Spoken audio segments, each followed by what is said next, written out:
Gusto ko lang i-share ang aking kalokohan nung grade 3 pa ako. Sabi ng madam ko may papalit sa kanya na maganda at sexy so na-excite kami. Habang may naglalakad sa hallway sabi ni madam siya na daw yung papalit kaya sabi ko, sabi mo madam sexy mataba naman po eh. Nagtawanan kami lahat at narinig pala yun ni madam. Yung bagong papalit at lumapit siya sa akin at sinabi na ulitin ko sinabi ko at sabihin na sexy siya. Sa takot ko sinabi ko na lang na sexy siya, kahit hindi ehehe kasi chubby po si madam.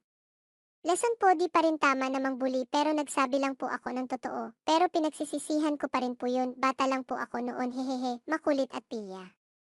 Grade 3 din ako noon sabi niya bawal maglaro sa tanghaling tapat kasi maasim at mabaho pagpawisan kaso pasimuno din ako noon sa paglalaro ng katanghalian. Naglaro kami ng slippers game at ayun na nga napaskwat kami sa oras ng klase niya na may nakapatong na mga libro sa mga braso namin. Tinatawanan kami ng mga